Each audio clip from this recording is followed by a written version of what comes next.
Hello, classmates. I'm going to go through questions 13 through 15 on the quiz access chapters 1 and 12. So I'm starting with 13, and it lays out the information that we need. Talks about what happened on December 1st for this Ernst Consulting. It was organized on the 3rd. The owner contributed $83,660. And in exchange for stock, and launched the business. And then it gives us the numbers that are on the books for December 31st. So the first report that we have to do is an income statement, which is basically going to give us our income and expenses. So I just need to go through this list and decide which one I need, or which items that I need for this first report. So any income that we've received and any expenses that have gone out. So I'm just going to go right to, let's see, so revenues, consulting revenue. I'm just going to plug in the numbers that's there. For me, it's 13,720. And I'm thinking that's all the revenue, and that would be anything that the company takes in throughout the month. It wouldn't count what the owner contributed. That will be on a different report. So let me just double check this drop down and make sure I'm not forgetting anything. But those are all things that go in a different spot. So I'm going to leave that one blank, and I'm going to just leave that as is. Total revenue is 13,720. So, and I've pre-filled these expenses here. I think I had something wrong in this top box, and so I deleted it, and I still got the answer right with that. So I'm just going to go up here and look at what my rent expense is, which was 3,210. Salaries expense, 6,690. Telephone expense is 870. Oops. On these drop downs, you can type things in too if you know what you're looking for. So that's 870. Miscellaneous expenses, 680. So it's pretty nice right here. It has all the expenses together. So in the course of business, in December 31st, we brought in this much revenue, and we had this much expenses, and automatically gives you a total. And so then what I want to do is take my revenue, deduct my expenses, and the difference there is the net income, which is 2,270. So that is that question. I'm not going to check my work because I've done that. Well, I've only done it once, so let's do it. Let's check my work. This is the last time I can check my work, so cross your fingers.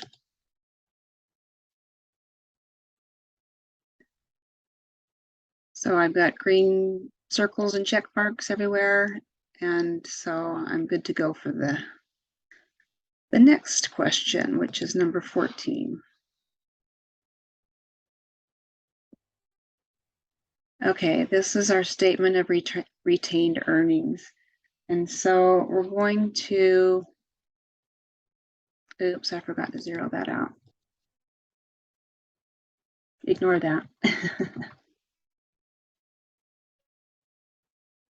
Okay, okay, so retained earnings. Let me make sure I've got the right one.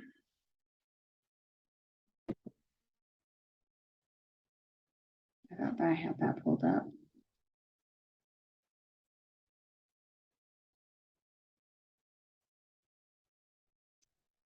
And I don't. Sorry, I had a screenshot of questions that I went through.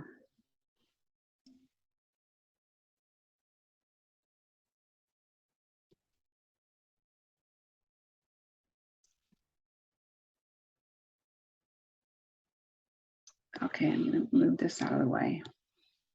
Okay, statement of retained earnings. So that's basically taking the amount that we just put for our net income right here. And I think we had to choose, you have to choose up here whether you want to put as of December 31st or the month ended December 31st. And we're talking about just what happened in December. So we want for the month ended in December 31st. And then what we started with, our retained earnings on December 1st was 0. And then we're going to add our net income. I think that's a drop-down box. You have to decide what we're adding. But this, our retained earning, is the net income. And so we're going to put in that number that we figured was our revenue less our expenses, was the 2,270. And then the other thing that we need to consider is the dividends paid.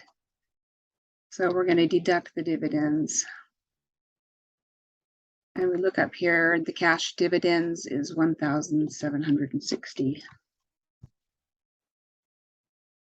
And so the retained earnings, so we have to put our bottom line in, retained earnings December 31st. So that's the balance. December 1st, we were at 0. We added our net income plus what we paid for dividends. That's what we paid our shareholders for dividends. And then the final balance of retained earnings for December is $510. I'll go ahead and check my work.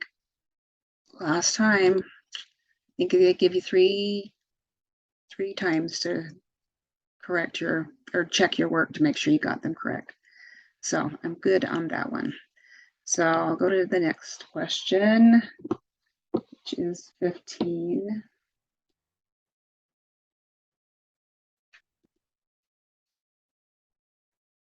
Okay, I'll show you how I did it right, and then I'll show you the mistakes that I made. Oops.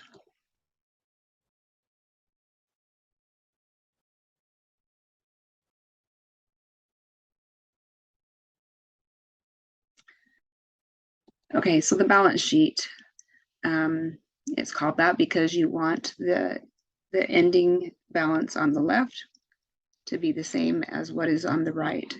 So we're going to start with our assets, and I think here you have to put either for the month ended December 31st or just December 31st. And I put December 31st because this isn't what happened in December. This is where we stand as of December 31st. So in assets, I'm going to put cash, which is 12,040. I'm taking that from up above.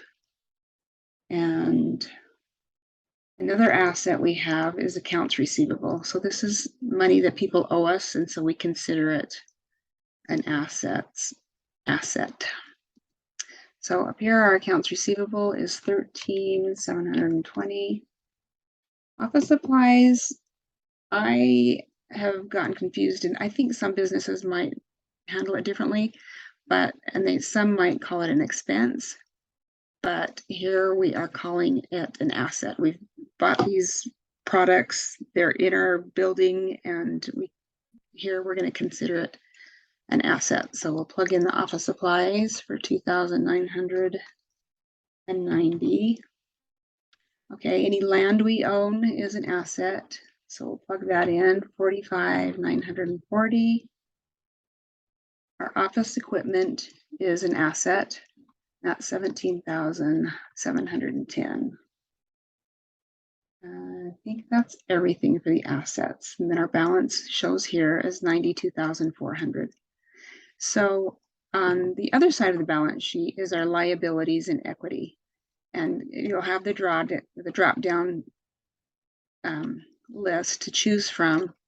And you have to put liabilities on the top. I learned that by checking my work. and I had that wrong. I had the equity on top. So with the liabilities on top, so our liability is accounts payable. It's money we owe, it's money that we're liable for, and so we want to make sure we track that. So from the table above, our accounts payable is 8,230. And that's all I could see that was a liability. So our equity is our stock that we've issued to shareholders. So common stock from the table above is 83,660. Retained earnings is from the report that we just did. So I have plugged that number in from the retained earnings report. And then that automatically, and I think you have to, yeah, another drop down that you have to pick which one is going to go in there. Same with the retained earnings. You have to decide what goes in there. And then again, you need to decide what this line should be, and it's your total equity. And that figures up the total for you. And then again, you have to remember what goes in this bottom line, and that's our total liabilities and equity. They try to trip you. I think I might have put that on my first try, just not paying attention, but this is not your assets. On this side, it's your total liability and equity, liabilities. And so that calculated for me automatically. And my two sides balance, my assets are $92,400, and my liabilities plus my equity is $92,400. So that's the balance sheet. So I hope that was helpful to somebody. Thank you.